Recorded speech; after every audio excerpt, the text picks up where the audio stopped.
Okay, so let's go with this high in the Dolomites photo. And by high, I mean, I don't know. I know we had to take two chairlifts to get up to this height. And it was a beautiful day, but we're up in the clouds, and clouds were obscuring some of the rock formations. And so I thought that was kind of neat. I like this little piece to give it scale. I'm going to get rid of this because I don't think that adds anything. There's actually ski runs up here. And that's what really that is about. But let's just kind of mark this thing out, and I want to leave a lot of room for the clouds in the sky. So we're going to start with this peak right about here. And just bring it on down and over and down and over, down. Let's bring it over about here. And then it disappears. And we want the ground plane basically about here. And I want this piece of arc. I'm going to make a little bit more out of it than it is. I'm going to show a little bit more.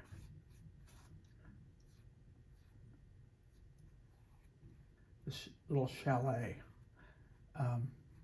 Just because it's almost cut off a little too much. So I kind of want to show it off a little bit more. So we brought it in just a little bit. And then we have we got another little peak peeking back here, and then clouds all up in here, obscuring parts down in here. And then we want to get a little bit of a diagram as to the structure of the mountain, just a little bit. So again, this is a peak, and this is going to be in shadow. Shadow is going to work its way down here. We're going to map it out a little bit.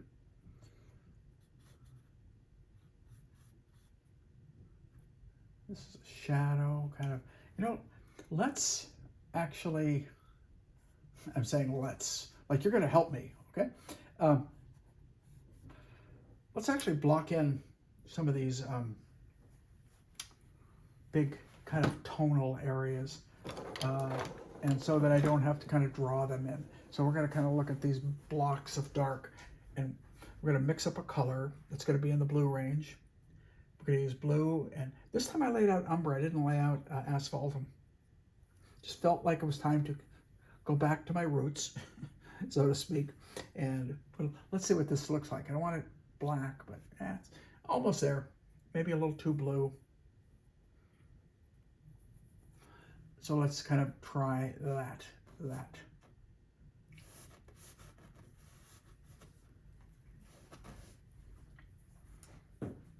We'll just kind of bake it. There, another big dark shape. Now I can be off in them a little bit.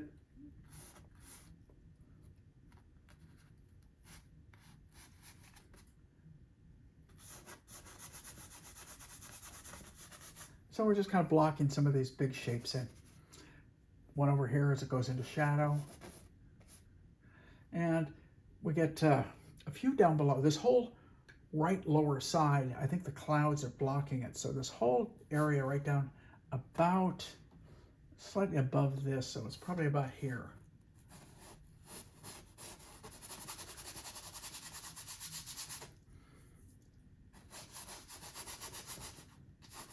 It's kind of a blue-gray. It's basically ultramarine blue, white, and burnt umber, 3 colors. I always like the fact if I can mix a color with 3 colors, it sure makes it easy to go back to it. If I have to use a whole bunch of other colors, then it makes it a little bit more difficult to actually go back and get it to work. Not that it has to be exact. I want to come down here, bring it down.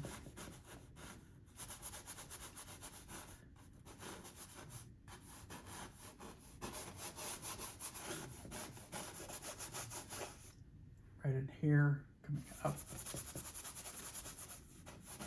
I'd rather almost paint a little too much. Now, if you can hear, you can probably hear me rubbing. And that's letting you know the paint's quite dry. If you hear a lot of rubbing, generally it's the case. So I added just a touch more white.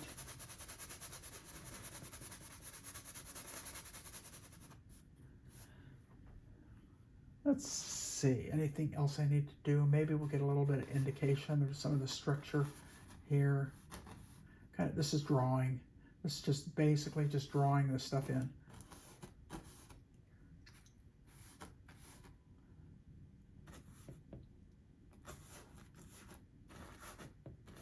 Okay, let's leave that alone.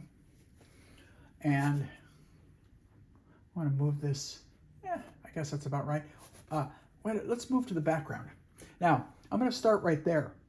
Why? Because that's very dark. Almost as dark as that, but not quite. A lot more blue. So, added blue into the brush, added white. So it's very similar, but a lot more blue. See it? Probably a little too much blue. So if I want to, I can mellow it with a little bit of alizarin, just a touch. There we go. Any other place where I see anything like that? The answer is probably not. Probably not. Maybe a little bit up here, but it's lighter. So I'm going to give you my palette in a second. Actually threw something called a light blue by an Italian Classico paint that I happened to pick up. And I'm looking at this area right up here.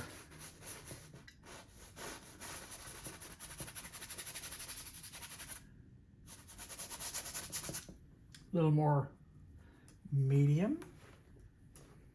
In this case, the medium is turf. And I probably threw a touch of white into that too. Not that I really meant to. Just happened to. And it's going to go lighter as it goes over. So I can, if I want to, bring more white into it as I move over.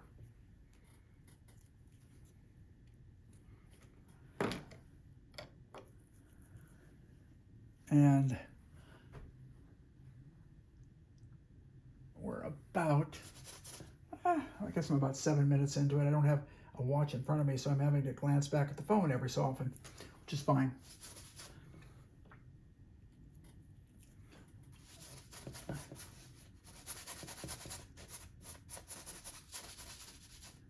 And we'll let it get a little whiter as it goes up.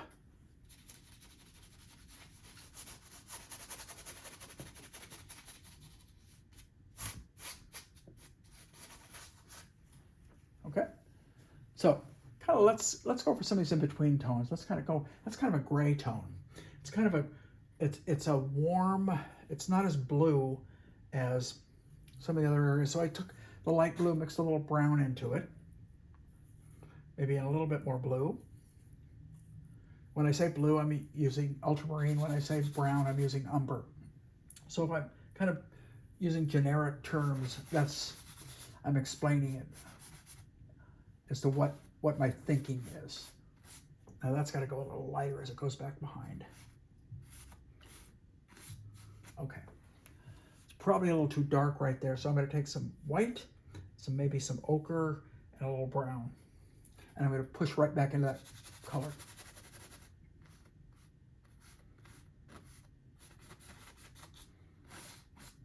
So change the color a little bit, right? That feels pretty good. Now, as I do every week, I'll kind of show you kind of the color I'm working on. So I have a white rag here. I'm just going to hold this white rag up so you can see. This is kind of an ochre, kind of a dirty ochre color. What did I use? I used probably ochre, maybe a touch of brown, touch of blue, and white to come up with that color. So I'm going to go back and we're going to get some more blues into there. Not quite as dirty as this. And we're going to kind of find this area right here.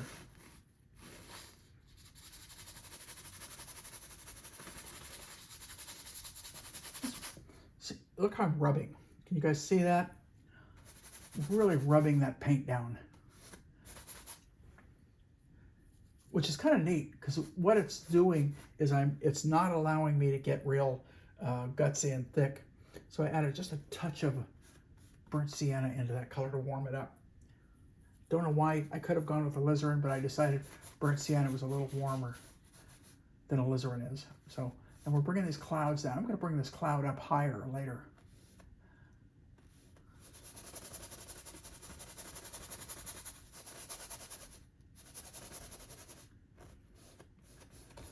So I'm going to step back. Now, keep in mind the value that this is, because this is much darker than a white. And the clouds, as we move up to that one level up here, I'm taking blue and white into the same color I was just using. And they're going to end up kind of in that range.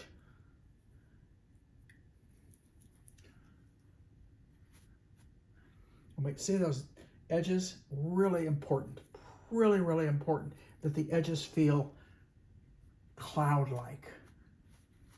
They don't feel harsh.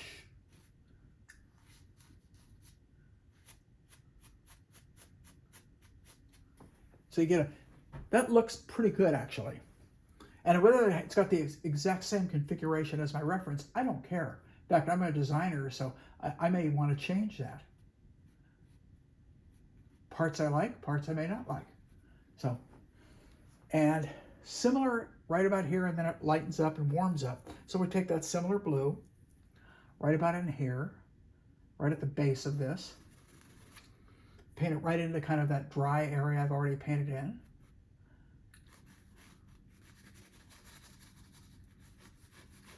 And then that area works its way down about, maybe about in here.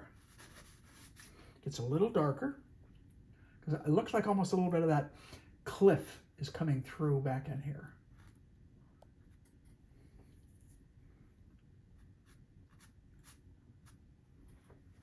Maybe a little darker. And then we'll go back to the blue kind of a color. And at this point, and again, as I've said every week, guys, every week I've said it, and I'll say it pretty much to the day I quit painting. Get the value right. If the color's wrong, don't sweat it, but get the value right.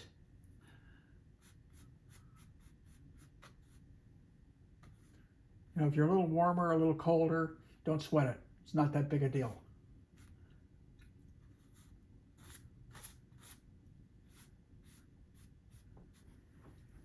So you can see in this point, it starts to get warmer. That's weird, the way I just said that. So you can see, I felt like I sounded like Christopher Walken.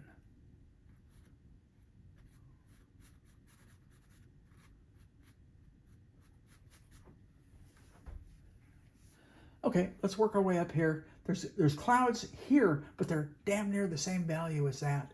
So let's see what I can do with it. That's kind of a fun value challenge. I call it fun. You might call it a pain in the butt, but it's warm. So it's warmer and slightly lighter, and that looks pretty darn close. I'm going to throw some more ochre into it just for the heck of it and see what happens.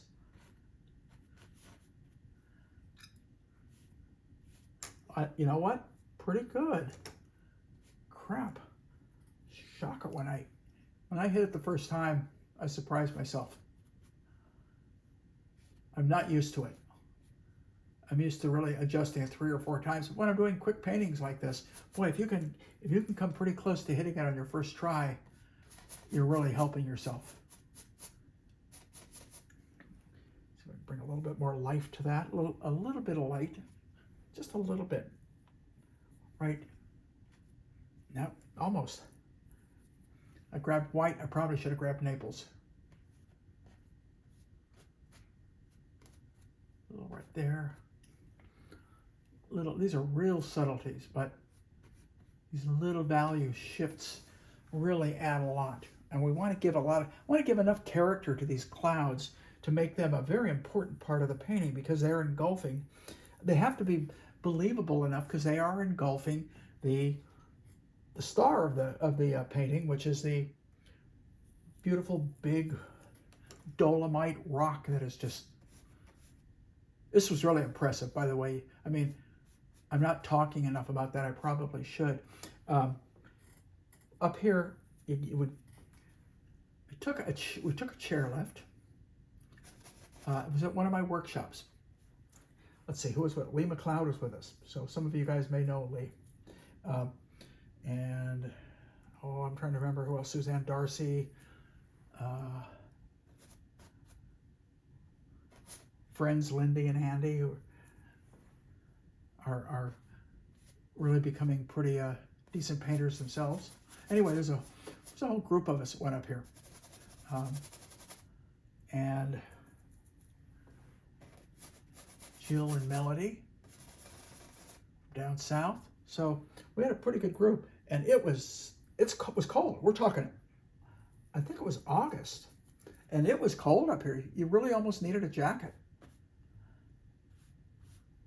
But you get off that first chairlift was magnificent. Then you said, wow, there's another one. Let's go up this other chairlift and see where it takes us. You get up to the top, and it's just spectacular. I really can't. That spectacular may not even be. It's just amazing because you're up high, and then there's still these giant granite, cliffs and rock formations coming out of, as you can kind of see here, which is what this is. And exceptional, just wonderful. And I did a couple of paintings up here with this kind of lighting, and their clouds are moving.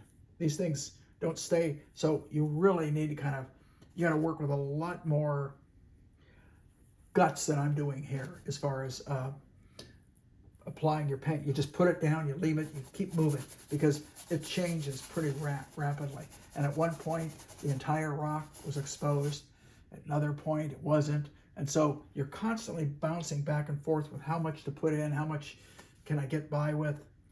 And it's a wonderful challenge. Now, obviously, I'm painting from a photograph, so it's holding still for me. So it's a different kind of a challenge.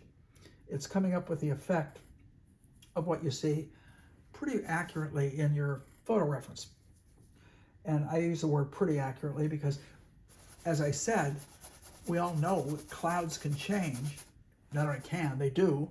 And what that does, it gives you the freedom to, for lack of a better word, be wrong. Be wrong according to your reference, because at one point it may have been just like the way you're painting it, even though what you're painting is maybe not exactly the way it was when you finished. In fact, I guarantee it wasn't.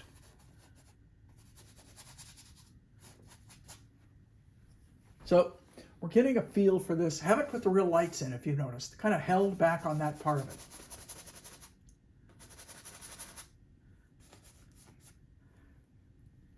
But we should get those in there, because I got to move into the rock part. Over in here, let's get that transition going. So let's take a little bit more blue, a little more white, a little bit more of the burnt sienna, I think, is what I'm going to use. Right, not too dark.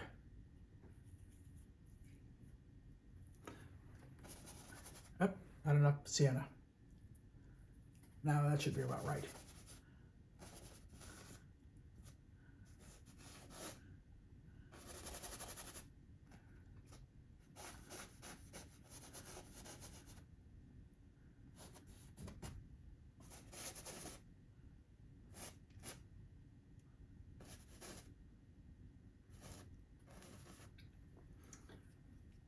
I'm painting over wet paint, so in a way it kind of adds to some of that transparency.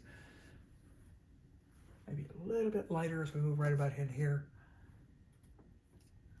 Not much, because we're starting to see the rock at this point.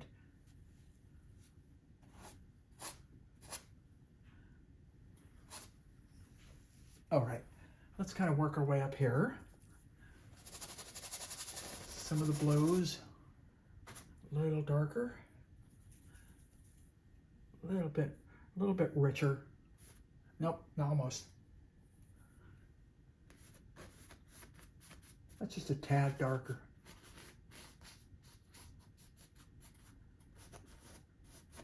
Okay, let's start to get the lights in. Actually, no, let's get the ground plane. I'm going to hold on the lights. Ground plane, green, but it's really an olivey dark, so I'm going to get green and brown. Maybe some ochre and, yeah, a little white.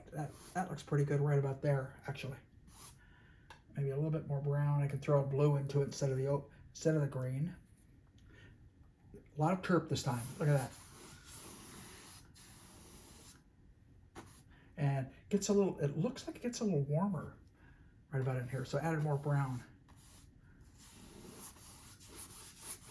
And maybe some ochre and some brown together. Warm it up a little bit more. Ochre, brown. Warm it up. There we go.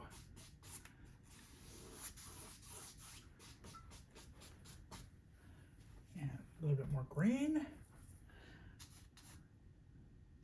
So you might notice I'm not just mixing a color and saying, that's color. I'm making 2 or 3 different color variations because I actually see it. I can add a little bit more in later on. Basically, I want a nice, big, dark, kind of olive green, for lack of a better word, an olive green type of a tone down here.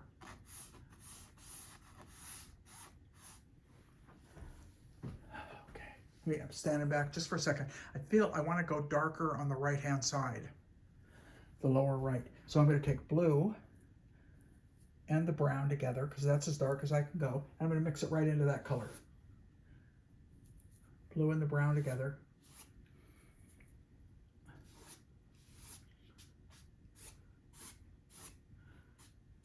There we go. Let's hold it at that for right now. Okay. So we kind of have some of this stuff shaping up. I'm gonna work all over the place this time. I'm gonna take my very dark blue and brown together, maybe a touch of alizarin to warm it up, but I'm gonna paint in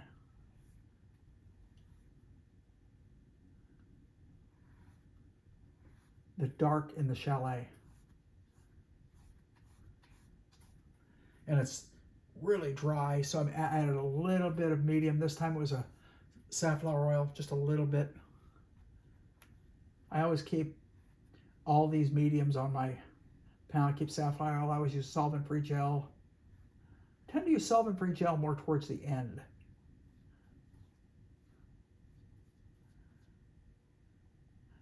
I'm going to make this whole side in shadow. I'll tell you why.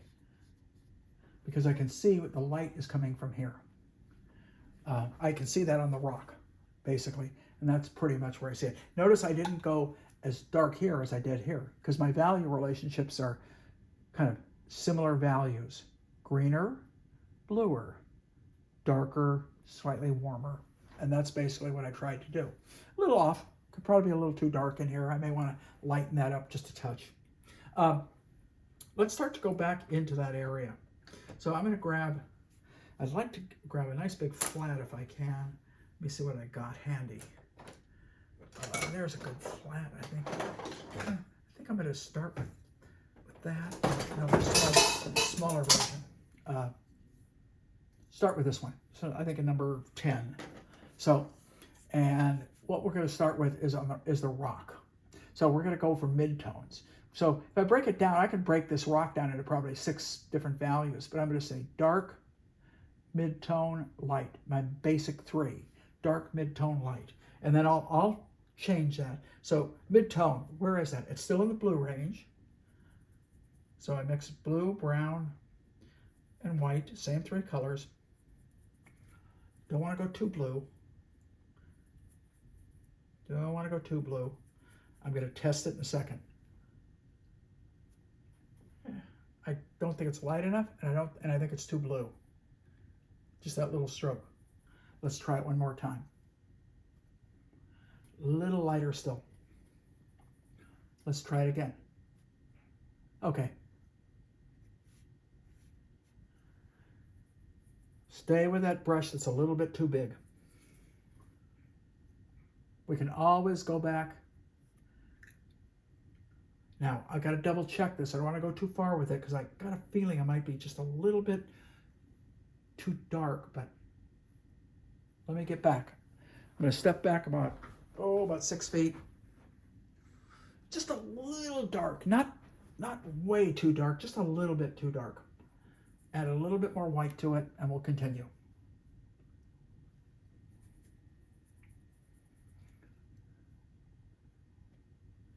A little bit of warmth as it comes to that edge, and then we'll chunk that down, Up in here we get a little, just kind of some scuffed lights, not really bright lights. So I'm not really barely pressing, because I'm kind of letting the paint mix in with the paint that's already on the canvas.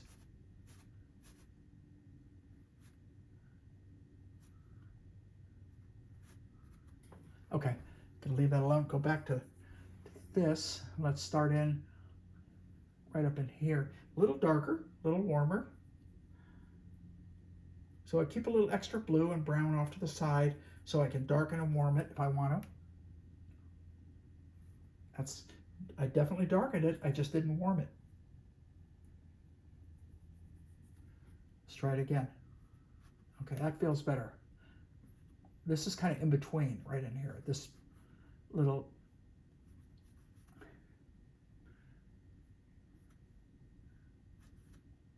being a little more accurate now, being a little more careful, a little more observant.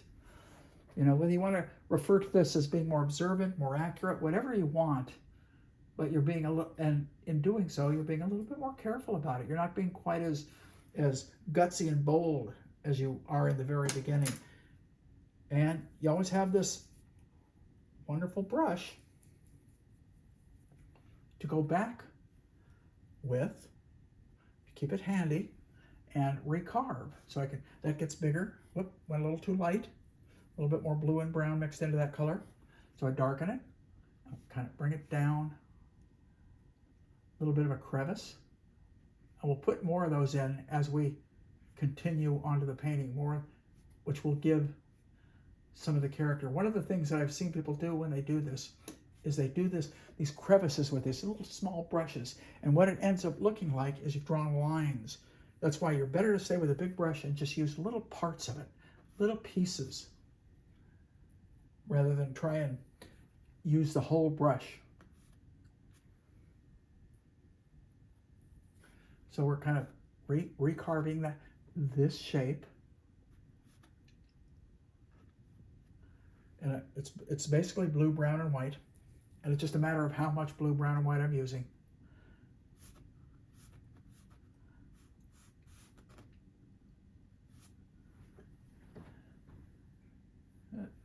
Just stood back, feels pretty good.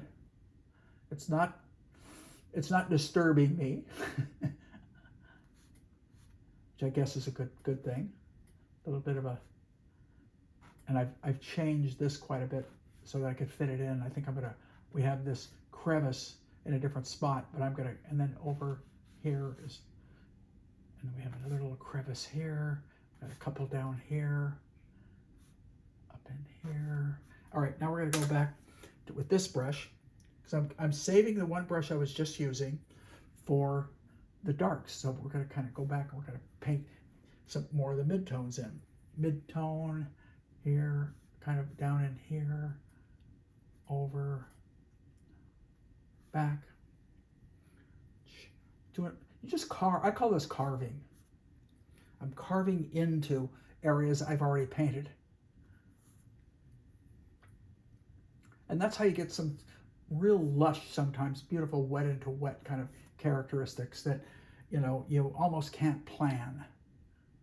But because you're not trying to tile paint or puzzle paint, as I like to call it, where you're just painting one tone up to another tone, you're actually forcing yourself to overlap these tones. You automatically are going to come out with something that has some wet into wet characteristics, which is one of the things that I love about oil.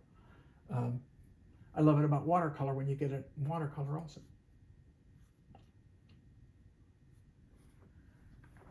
Okay, go back to the dark.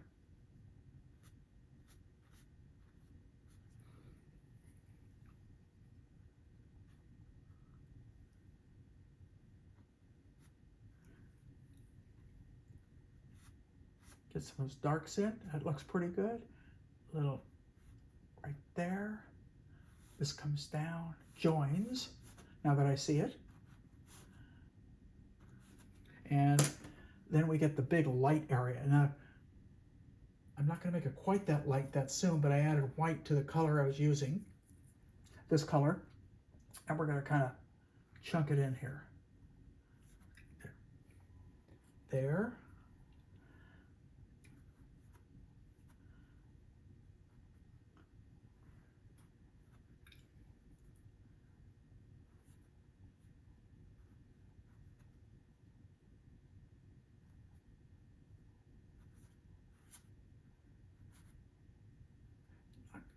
A little darker right in here, so I'm going to add a little bit more blue, brown to it, so it isn't quite as, there we go.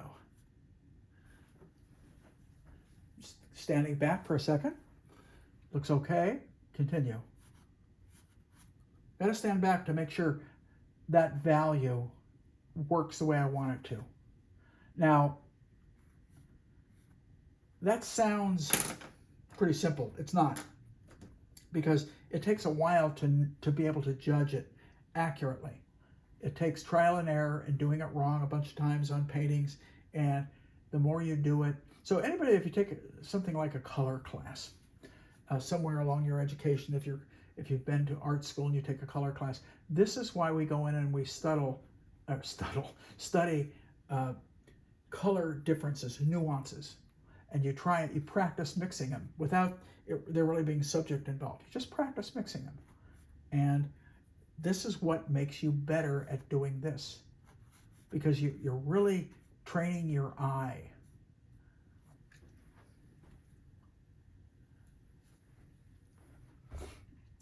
So we got some darks, middle darks, right in here.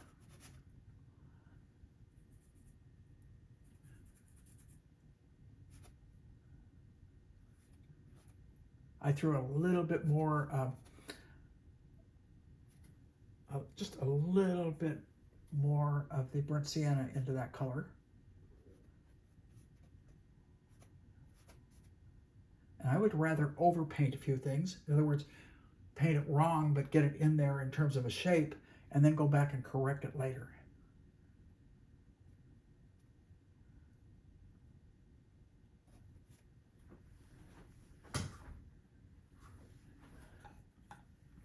I like to check. So I'm just about 30 minutes into it. I'd like to have everything laid in the next 30 at least, so that I can really go back and embellish. Embellish meaning make it really believable. Because I'm just getting the basics in now. And it's like, you've got to get the basics in. You know, I know I was talking to a group of teachers today, and I was saying, sometimes we feel like we have to go in and we have to critique the entire piece of art that someone is working on. And in doing so, you're really overdoing what you need to do at that point. You really need to get them back on the basics. Get those basics going correct. If you can get the basics going correct, then you can go in. I'm not worried then. If I get someone to get the basics down, I know how to tell them to make it really work. But if the biggest struggle is getting that first hurdle, the basics, the simplicity, the underpinning of your painting. Whoops, that's the roof. I didn't want to do that. I wanted it to be behind the roof. We'll fix that. Part of the perils of painting. We all mess up. I always say I mess up, I think, probably more than anyone else, because sometimes I plunge ahead, pretending like everything's going fine, and then all of a sudden I'll realize, and I remember the piece I worked on last week, 2 or 3 times I had the proportions off. Yet, when I was doing it, I thought the proportions were okay, and then when I'd stand back, I'd go, whoops, they're quite a bit off. I got to do something about that. Because there's no sense trying to finish this piece and have kind of some nice characteristics of painting going, and yet to look at the whole thing and say the proportion was way off. That, for some people, it may not bother them as much. For me, it's a stickler. It's a real stickler, is the drawing. The drawing has got to be on.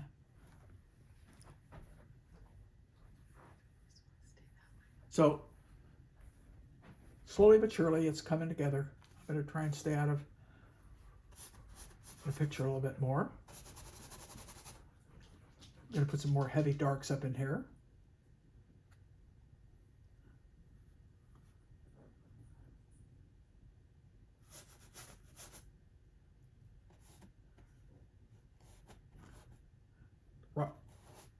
Disappears into the mist.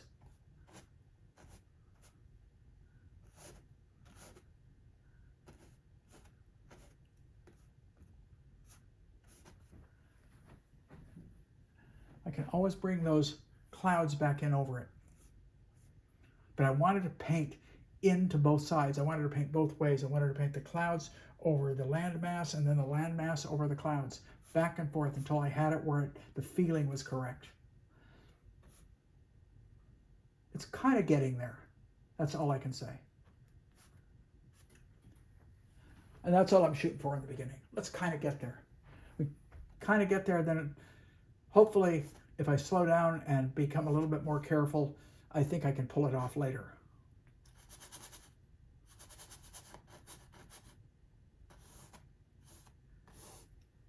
Okay, we're going to go back to the midtones. Go back to the midtones. We fill these areas. That's going to be a cloud, actually. So let's get the midtone down here.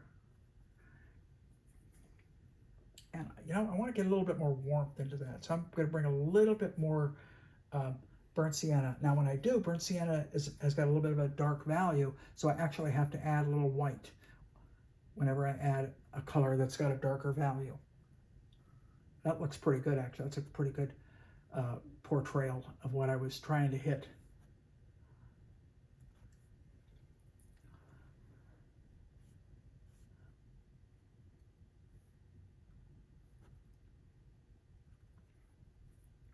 And we're just looking for the ribbings, giving a little bit of, now this is a cloud. I'm trying to look, no it's not. No it's not. That is mountain. The cloud is down here. So let's get that piece of that mountain in. Tip it in, little piece of it right there.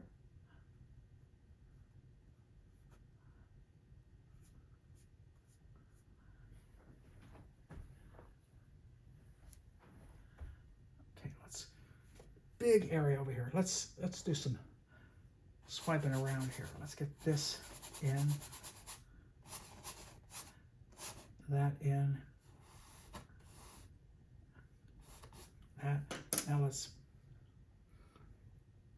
get some of those midtones in there, a little bluer, a little whiter, right about a little whiter still.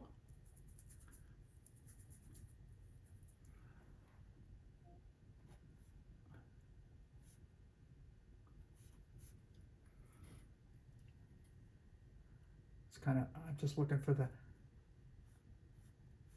so these rocks go down, they come out, go down, and that's where you get these little ridges.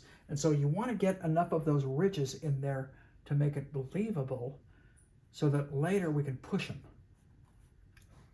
Push them meaning strengthen the value.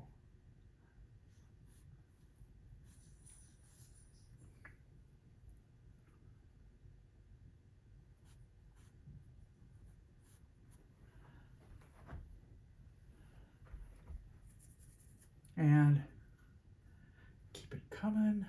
They're going to go a little lighter. I already know that. That's going a little too blue, a little bit more burnt sienna, a lot more white. Up. And we get this coming down.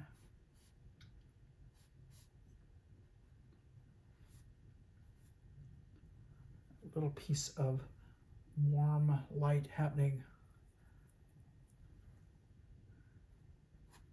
right there. And we'll kind of come down in here.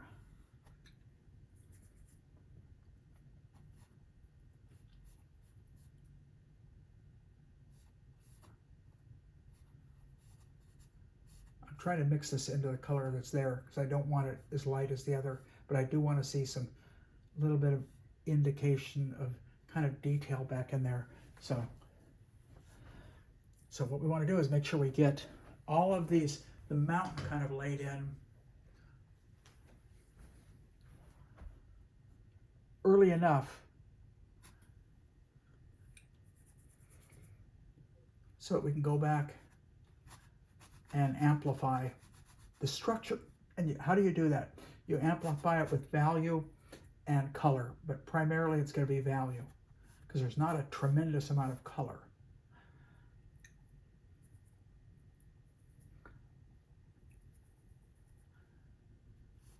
Whoop, I wanted it bluer. I just went a little too blue. So I'm going to make it blue violet. I just threw a little bit of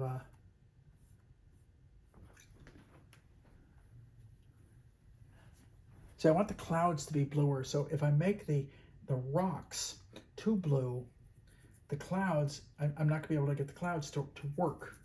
So I want to keep them warm enough.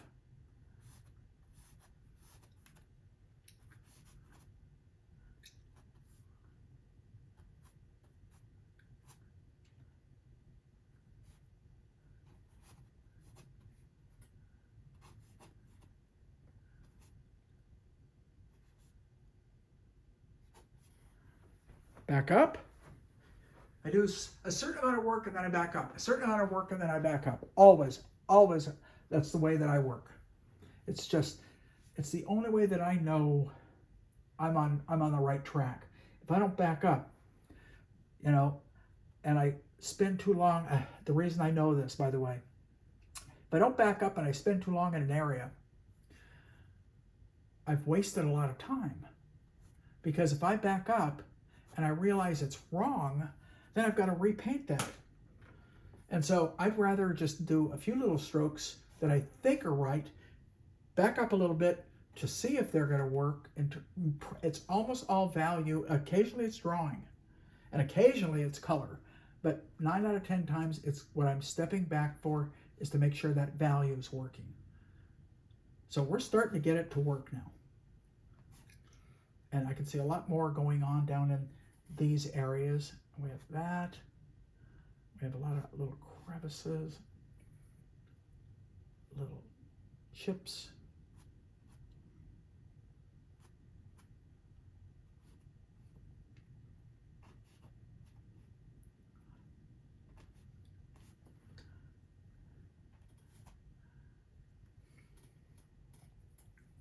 And keep going.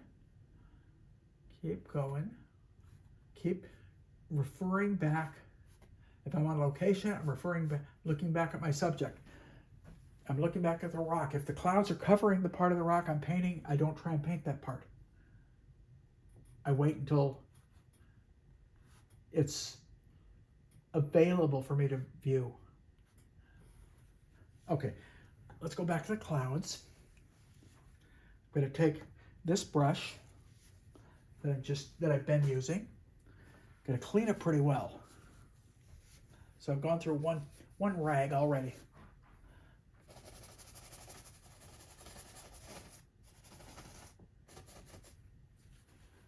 Let's go a little lighter on these clouds. So I'm picking up a pretty good glob of white and some medium both, because I could feel the white was quite stiff, and I'm bringing a touch of Naples into that white because there is sunlight hitting, and the first place I see is right here.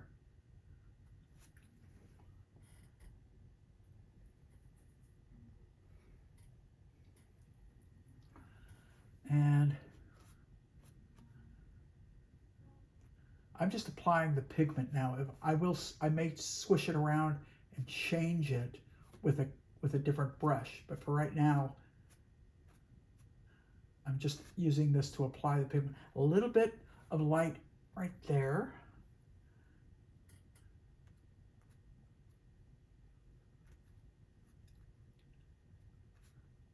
And back in here.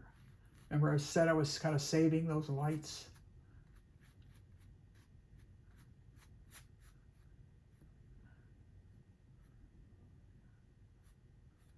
I got to step back for a second. This time I'm back about 10 feet. Looks okay. I think. Not positive. Not totally convinced. Picked up a little more blue into that color. Because as we move down, I want to get a little bit more blue into it. There we go.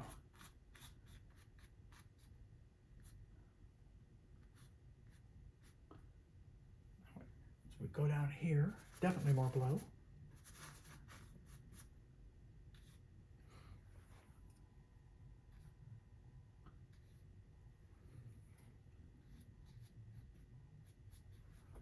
We back up. I like the feeling of that cloud that I just kind of finished off there. So I'm happy with that. Wow. I like when I'm happy. I wish I could say that about whenever I paint. Really, I'd like to be able to, I'm happy about that. Sometimes I go down and I quit for the evening and I go downstairs and I go, I don't know how I feel about that. It kind of bugs me, but I'm going to wait till tomorrow. And it's one of the things we can do as painters that I couldn't do as an illustrator. As an illustrator, I knew after dinner I was going right back to the painting, right back to whatever I was working on, because it probably had to be done by the next morning. Eventually I learned, if I could, to almost try and finish my painting a day before it was due. I'll tell you why. What that allowed me to do is see if there's problems that I do want to fix. Because if I didn't do that, quite often at the very end, I'd be ready to wrap it up to have a delivery person pick it up, and I'd see 4 or 5 things that I just didn't like. And it was, you have to do what you can do, fix what you can fix, and leave what you can't. And that's pretty much the way that my illustration career went. And eventually I learned that if I spent a little bit more time in the beginning and jumped on a piece faster and tried to get it looking like it was finished faster, sooner, then I probably would be more apt to be satisfied. That's not a guarantee. It was just that something I began to realize and I tried to start employing as I worked.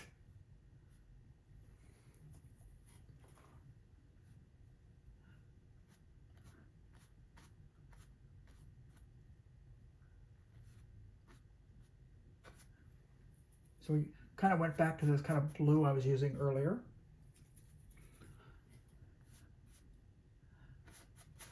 Bring it down into the other colors. Let me get back here. Okay. Not crazy about all this warm coming through. Thought I would be, I'm not. Sometimes it works. In this case, I don't know that it does. It might. I might, as I get closer to finish, I might look at that and say it's not too bad. So I'm not going back to it and reworking it yet, because I don't think it's a major problem. I think it might be a problem, but at this particular juncture, I don't necessarily feel it's a problem that I need to invest my time. I think my time in the next basically 40 minutes can be spent elsewhere. And towards the end, if something's really bothering me, hopefully I can go in and fix it quickly. And that's plein air training.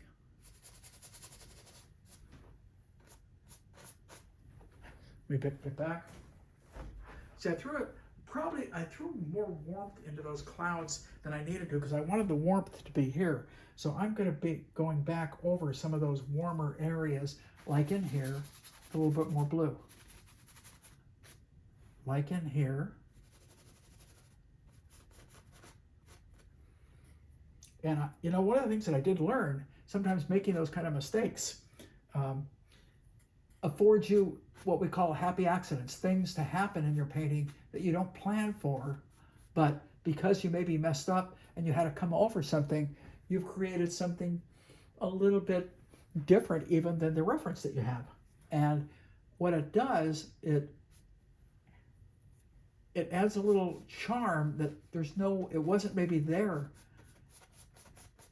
But if you know how to manipulate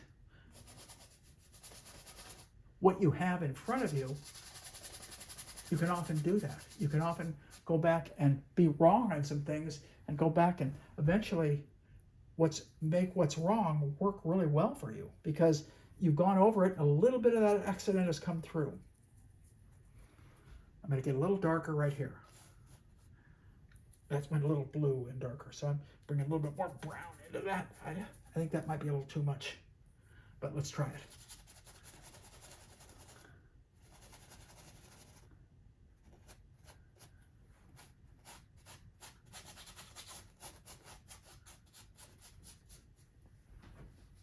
Let me get back. Hey, it's not doing as bad as I thought. What a weird thing to say.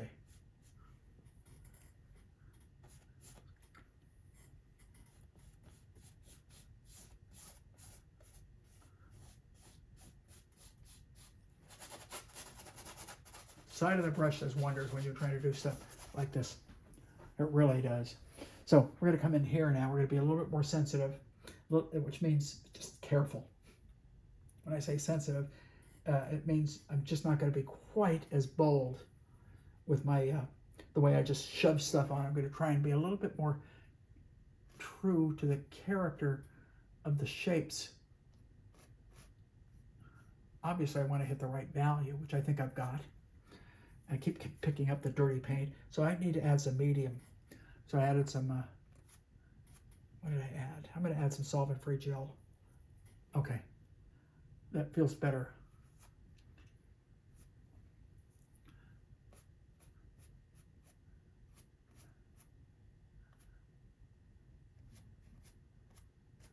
And sometimes the cloud almost disappears into the mountain. And I remember when I was there, sometimes I would look and I couldn't tell, is that a cloud or is that the mountain? So that's starting. This could probably go a little lighter now that I look at it, because it is a little lighter. So let's add, see what I just did, add a little touch of white to that. I'm just going to go right over what I just went over.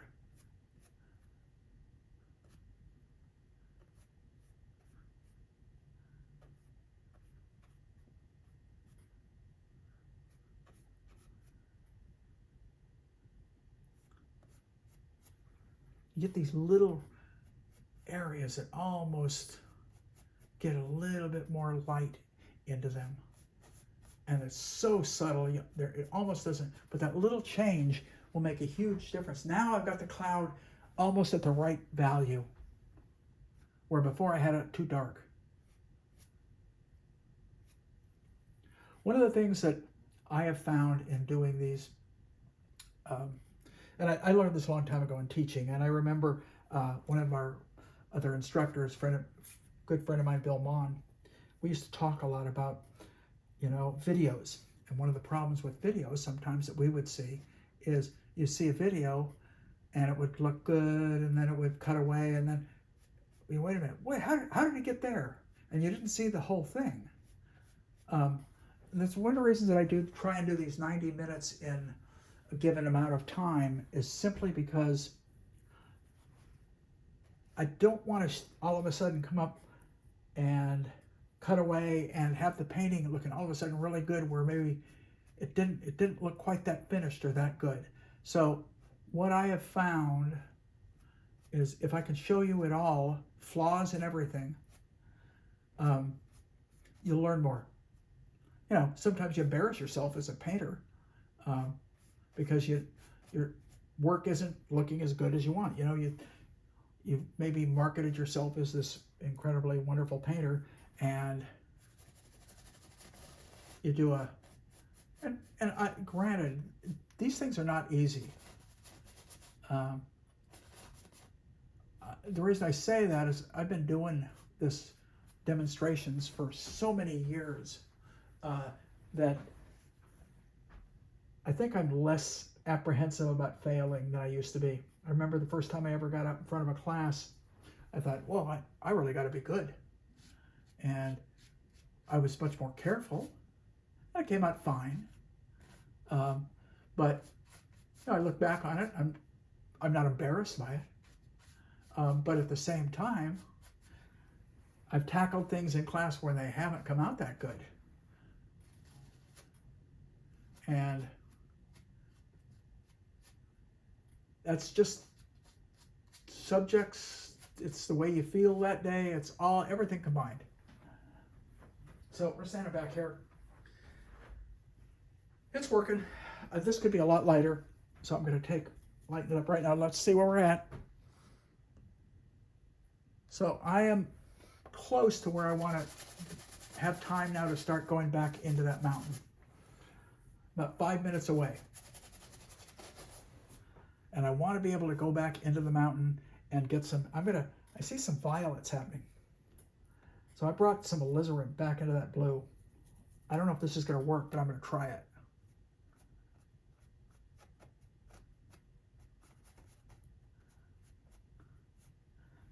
A little bit more violet, right?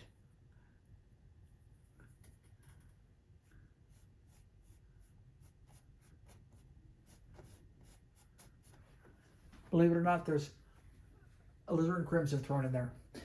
Let's go back into the rock.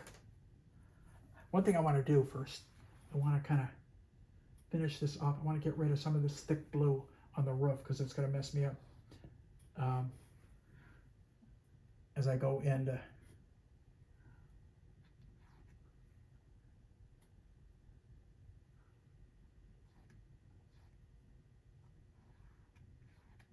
Okay, so I'm going to take this little brush, now that I've got it in my hand, take the brown and the blue, but kind of mix it into some of these colors, and I'm going to start to go into some of the crevices a little bit darker. Nope. You know what I want to do, I think, is I want to go in and lighten up. I see a lighter area right here.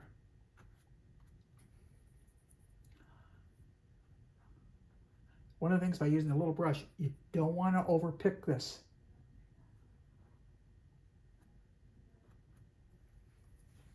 And there's a light area. That goes back to my midtones, which I kind of have an area mixed up on my palette, which is right about here.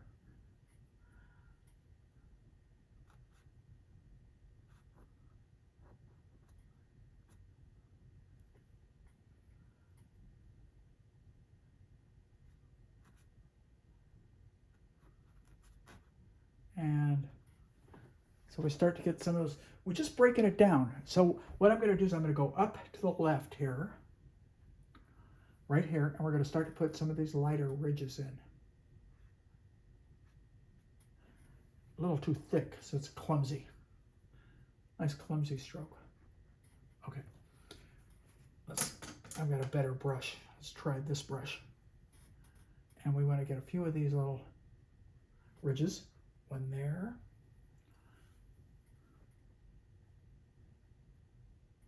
A little bit up in here.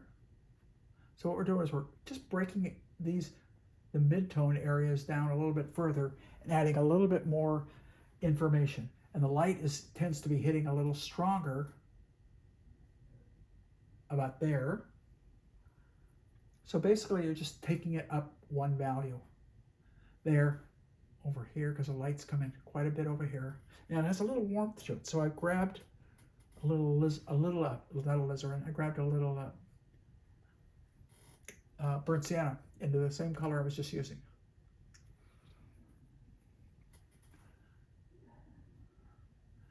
Same down here.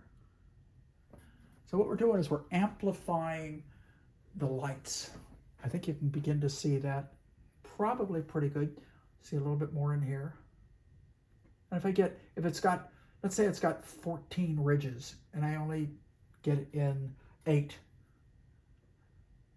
The only people that's going to know is there's 14 ridges are the people that were either a photographer or people that were there painting that were counting the exact number of ridges. But truthfully, you don't have the time to count those when you're painting this. You're just saying, oh, there's some ridges up there, I'll just get them in there. And that's basically how you have to approach it. So even though I've laid the midtones in, at this point, I'm looking for the next lighter stage. Now I could probably carry all those different stages through 4 or 5 different levels if I really had the time and had the desire to want to make it look like that. But I kind of want to keep a painterly look, which we're starting to get. Starting to get this nice, painty, believable, and that's it. Make it painty, make it believable. If you can hit those key points in a relatively, whether it's a long painting or a painting that you just kind of brush through on location, that's all you're after. You just want to make it convincing. It'd be nice if we could do it just perfect all the time, but then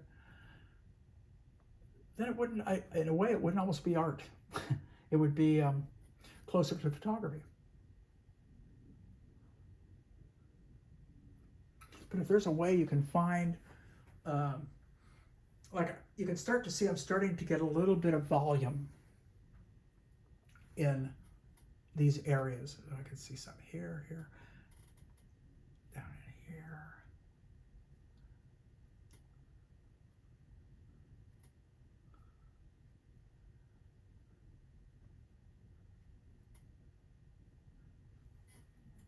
And there's another light area, right?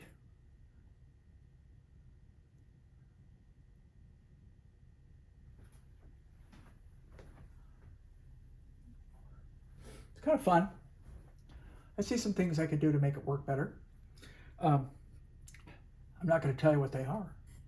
Those are secrets. No, I'll tell you what they are. One of the things that I could do, and I think I will right now, is I'm going to take the cloud behind this, and I can sharpen that edge.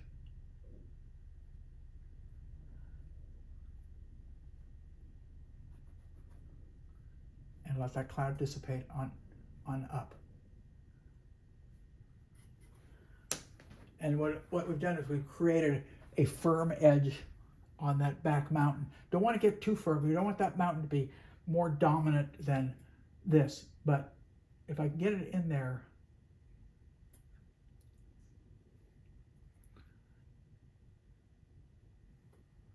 I'm adding a little terp to that color, just because I want it to go on a little bit easier so I don't have to press. I hate to do it all with this brush. I always feel like when I'm using a little brush, I'm drawing. I'm not painting. Sounds weird, doesn't it? But it's...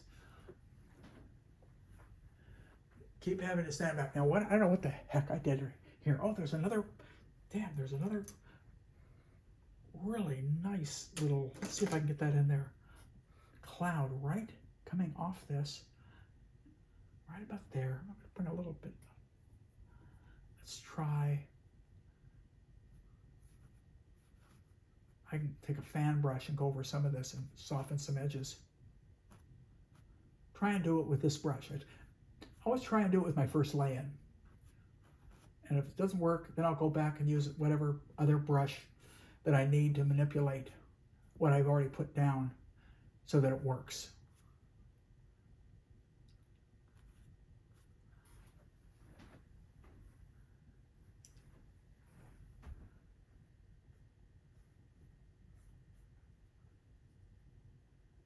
And a couple little ridges.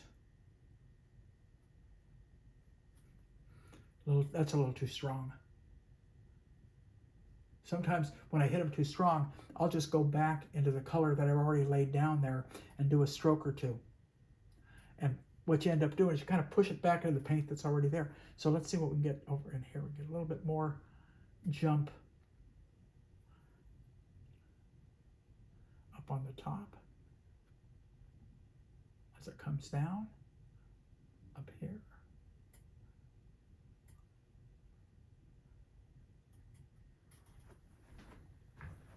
Okay, let's bring it all the way down below. Down, we get this trough of light that works its way from about here down to about here. Get a little bit of light here.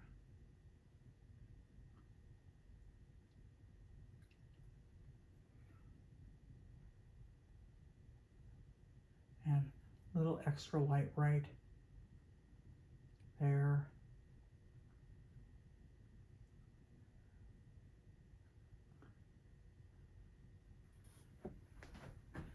Okay. Different kind of subject matter than last week. A little comment about that. I began my career as an illustrator, even before I was an illustrator. I should say what career I had, which was basically nothing, was that of doing portraits. And so I've always loved doing figure and portraits, and it's still probably my favorite. But somewhere along the line, I felt I was not a good landscape painter, and I want to learn how to do it because I admired people that did it well. And so I worked at it, and at the point where I felt like I was getting pretty good at it, and then all of a sudden I wanted to go back and do figures. So I went back and did some figures. Then I kind of wanted to do some more landscapes. Now, I don't know. I like them both almost equally, even though I do consider myself a little bit more of a figurative painter. There's really something wonderful about landscapes, and this I could say the same thing about architecture and cityscapes for that matter. So it's not purely just landscapes, it's subjects. What I haven't done a lot of is still lifes, other than teaching. I've taught still life, and I've done a lot in the teaching realm, but never really sat down and tried to do, not sure why. I think they're fun. I just have other areas that I want to spend my time with. You only have so much time, so you have to kind of decide what you want to do. Now you get the great, wonderful figurative artist David LaFell, who does, I think, some of the best still lifes that are being done. You know, it's just, and so but he doesn't do landscapes. It's interesting. Well, I remember we had dinner one night, we were talking about that, and he's done them, but it's not where his interest is at. And then I have friends that are completely landscape artists that don't want to do anything else but. So, you know, you got to do what you love. At least as far as I'm concerned, you do, because you didn't get into painting. People don't go into painting because, you know, I mean, there are probably artists that don't like certain genres that they do, but they have a following, so they have to keep doing it. I'm sure that's true. And I think that's an individual choice. Every artist has to make that choice as to what you want to do. I'm pretty lucky in that I kind of like all of it. So I feel fortunate in that regard that I'm not hung up in any one realm, that I do like pretty much all of those elements.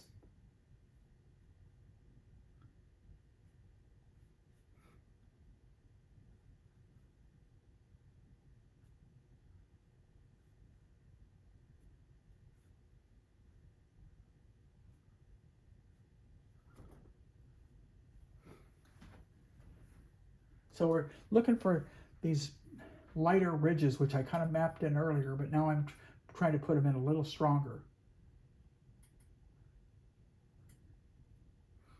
And I switched over from that little brush. The little brush is driving me crazy.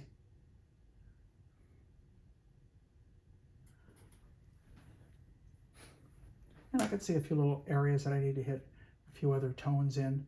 I'm kind of obliterating a few too many tones.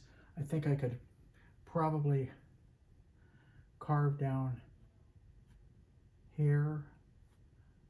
I'm just kind of scuffing this in, meaning I'm not really pressing that paint down real hard.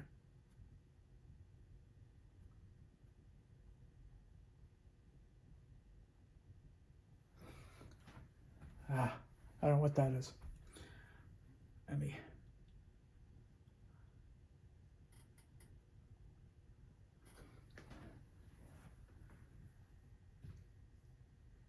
Got about 15 minutes.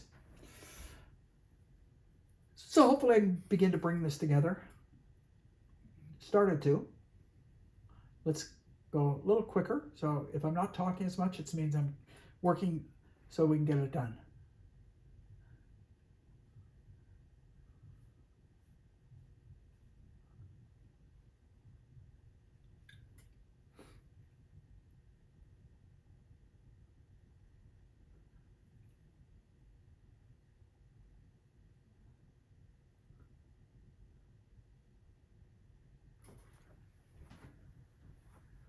Let me get back. That's okay. I kind of like some of these lights down on the ground that I haven't hit yet, like right there. Let's fade it up, soften it back, bring it over here.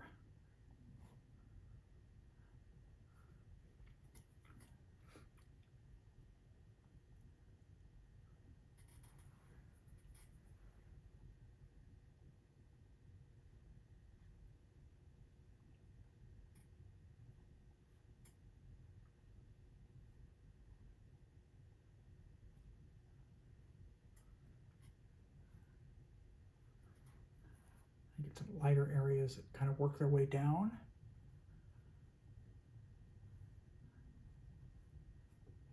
These are the kind of things that you add in at the end, provided you have the time. If you don't have the time, you don't add them in.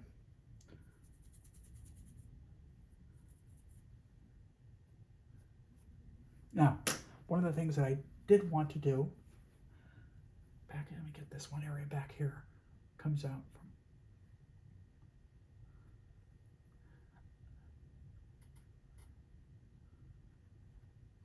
Okay, I'm going to take one of these little brushes. Let's take a liner for a change.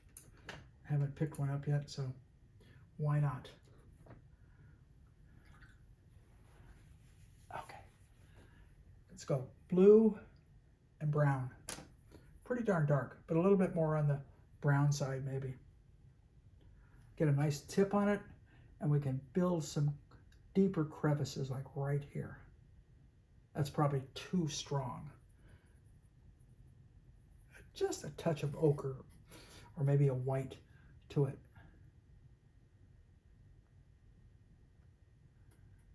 There, and then one back here. And I do see him because I see it right in here, shadow detail. That's why I didn't want to go too dark on that right at the beginning.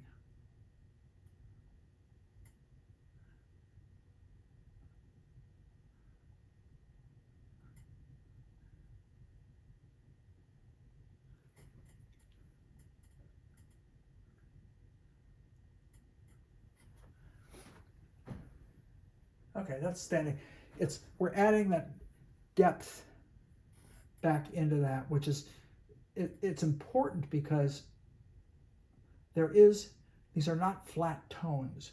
There is darker darks going on inside of them. Now they're not all that dark. Sometimes there's some wonderful mid-tones we can kind of bring in. I see right in there. So you constantly are embellishing.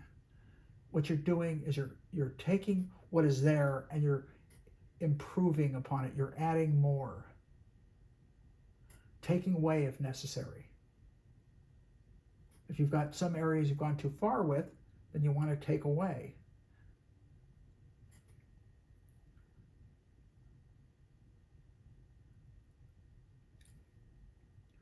And I want to get into that little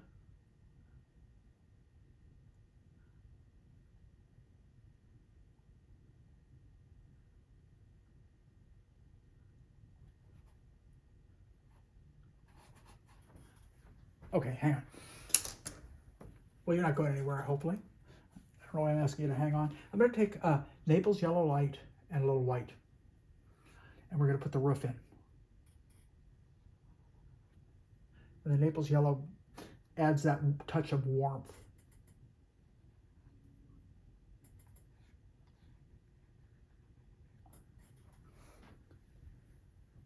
Okay, now we get almost a little light on a rafter right here.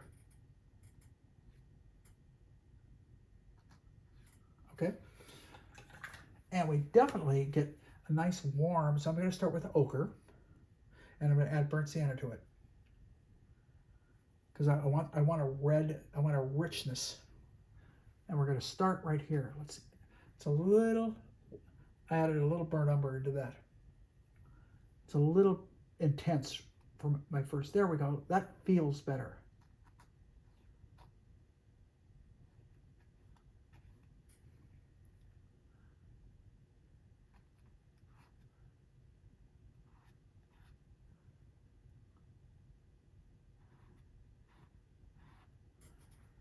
Oh.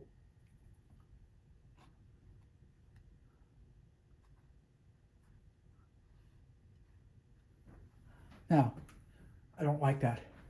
I want more ochre in it. It's way too strong.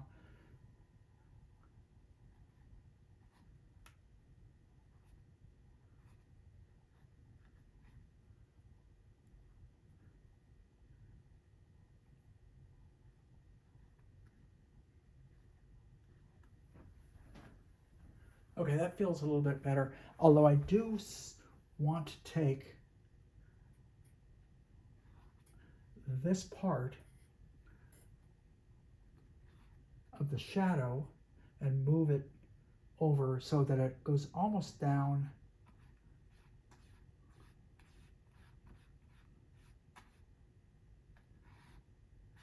there.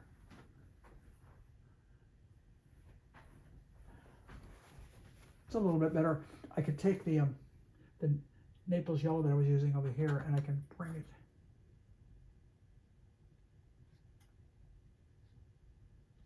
down just a little bit further. And what I like to do very often, because you'll see it, but you have to know to look for it, is to give just a little sliver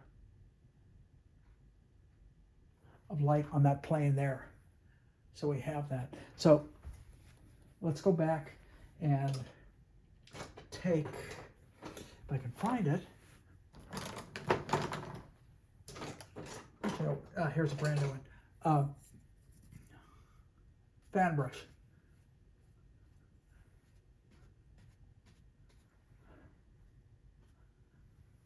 When you get too much paint on it, you just kind of rub it.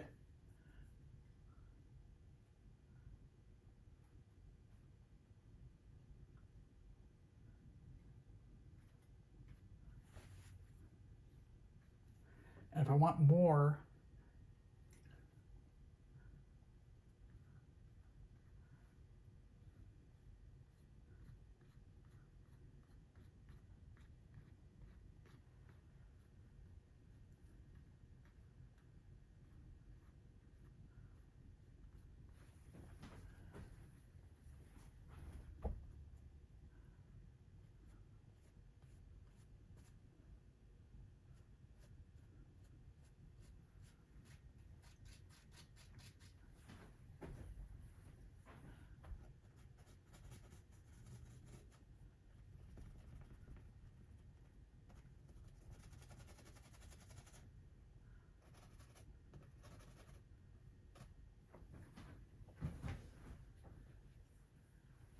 it's just about going the way I want it.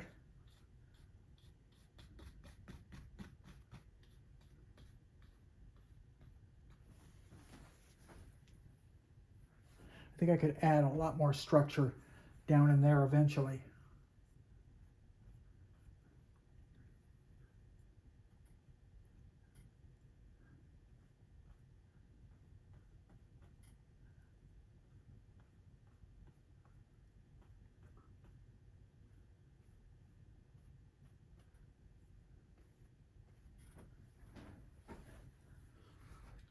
So we've got pretty much, now if I wanted to, there's a little cool little path. I've got a few minutes, but not many. I'm going to clean this area up. I'm going to add a little bit more information as this goes back into shadow.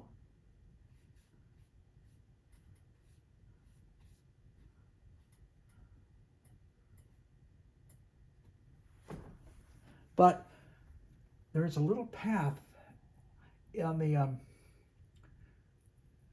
right in here,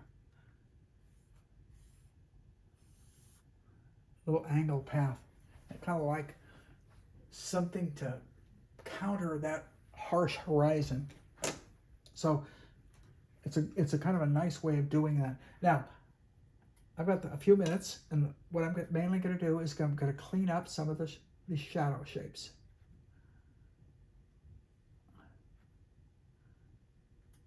There. Another crevice. Not deep. Another one up here. Comes over right about in here.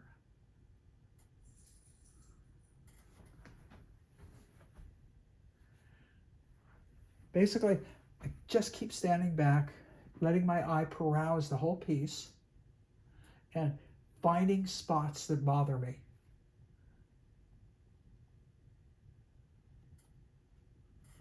And I'm looking at the painting and not my reference. Once I look at the painting and I see something that bothers me, then what I will do is I will glance back at my reference, and I'll see what did I interpret that is kind of not working.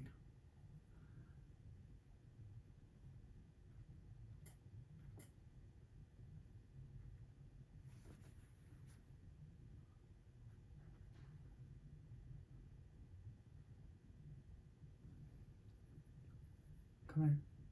Just clean some of these areas up just a little bit.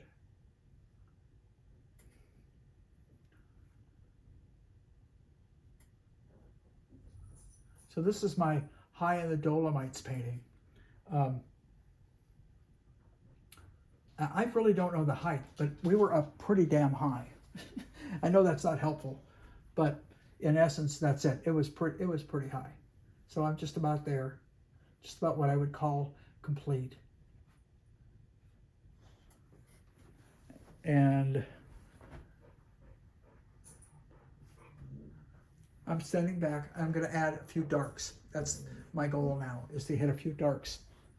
I've got a few minutes, and that's basically what I'm going to concentrate on. So we got one up in here. I want one here. Down in here. Some darks. This is a shadow area, but there's more going on in there. So anything I can do, and why not look? I've looked at a lot of horizontals. Now I'm looking for verticals. Stepping back.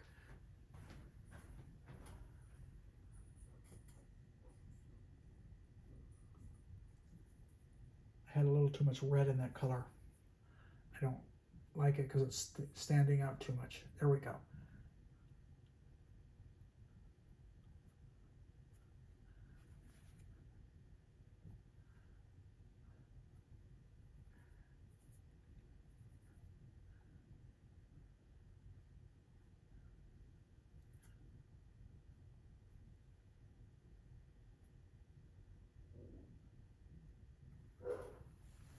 That helped a little bit. This area here bothers me. It's too big. I saw it, then I saw what I was doing, and I went, wait, I made it way too large. So we just carve it down.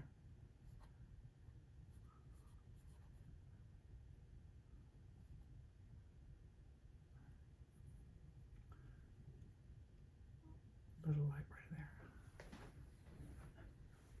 Stand back. Bothers me right there. It's kind of this orange spot, but there are some darks, semi-darks down in there. So we want to kind of come down right down below this. And then look right here, right down below here.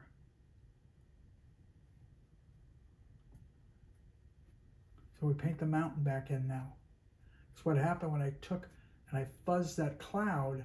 I fuzzed it too much, and I took away some of the information in the mountain.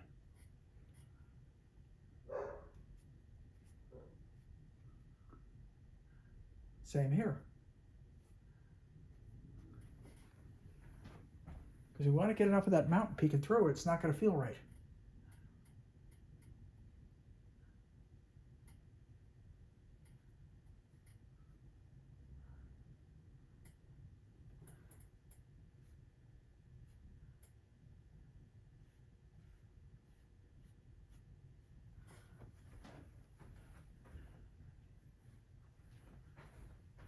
Just looking for a few darks that help define the hill or these rocks as it goes behind.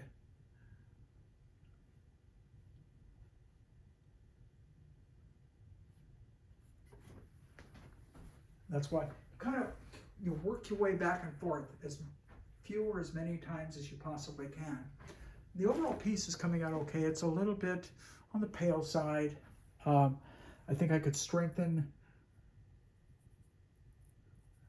some of these darks, like there. Like always on the edge, you can always sharpen and make that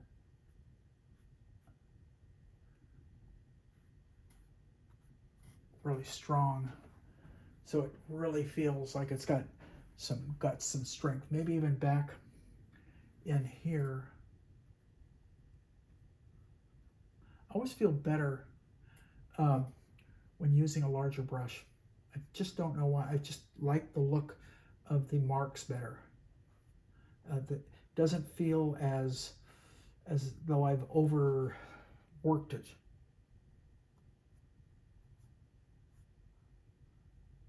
And if I need to, I can always come in with a smaller brush and clean something up. But basically what we're doing at this point is just embellishing areas that feel like they need a little bit more. I can see I can get one more ridge.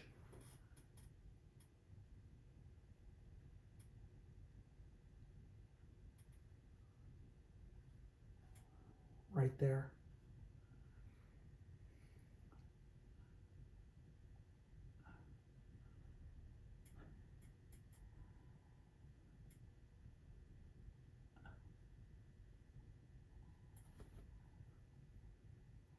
And we take those midtones and we can always carve back and create those ridges even more definitively.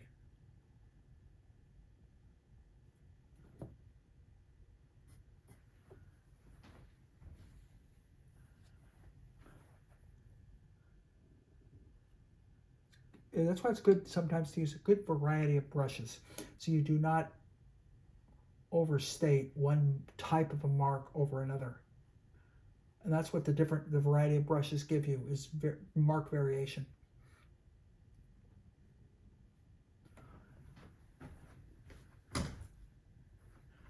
Still don't like that's too big.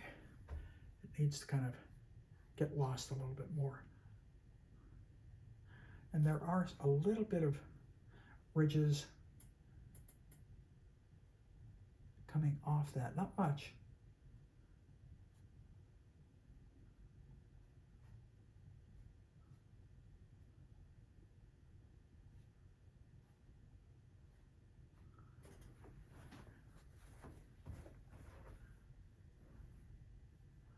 We got a couple minutes left. I think I'm just going to do a couple cloud things, although this area in here feels a little too chunked up, and I probably could come down there.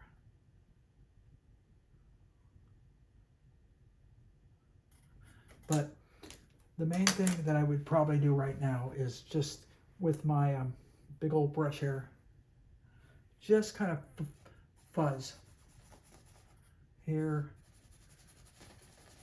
a little bit in here. These are just a little bit of a lightening, so we give kind of, it isn't just a flat cloud.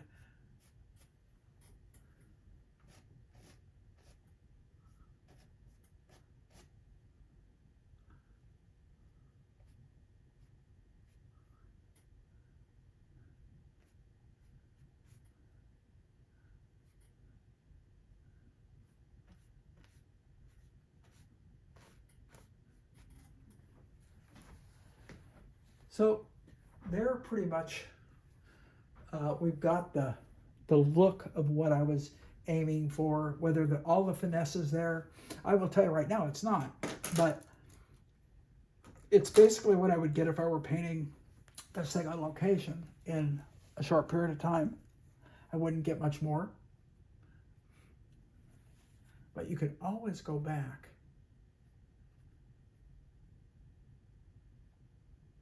and add.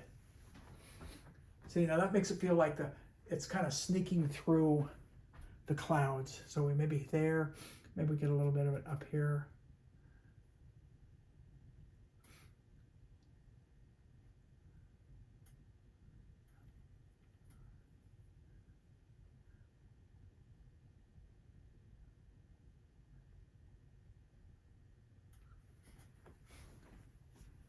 But that kind of gives us, I see a kind of a nice little hole right here too. So it's just a matter of fuzzing that in. You don't want to paint it like it's a hole. It's just some of the cliffs coming back through the mountain. And that pretty much gets it where I want it for a quick indication of what's in front of us, which is all we're ever trying to do. Nice marks, that mean something, that explain the subject.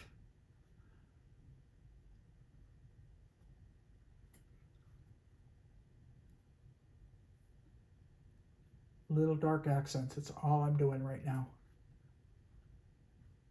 I could do that for the next 2 hours and probably still not have it to where I want it. So hopefully this gave you a little bit of a different character of a subject matter. Again, I call it high in the Dolomites because that's exactly where we were. We were very high in a little town called Alege, and it was, I would highly recommend. I feel like I could be a tourist agent for that town. It was that special. The town was great, but the terrain, I only wish we would have spent more than one day up here because there was so much to do.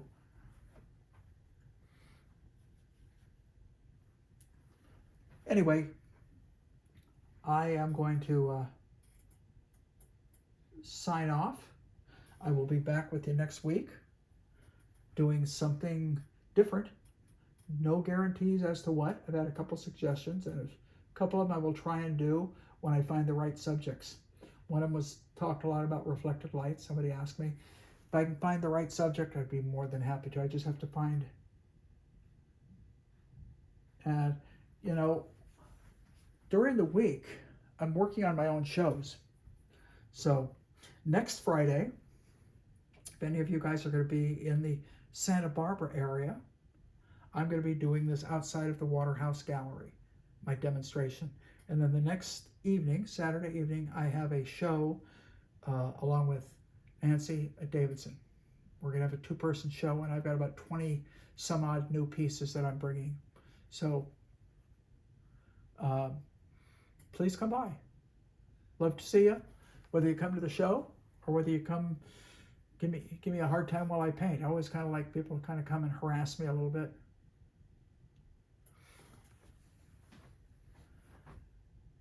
You can only live, compliments are nice, but a little bit of a harassment's kind of fun too. So all in all, everybody, happy painting. I wish you all the best. Paint a lot, practice like crazy. You will get better. Me too. Okay? And see, I could still do this, but I'm not gonna. I'm gonna just put that one again. That's it. Bye, everybody. Come in a little closer.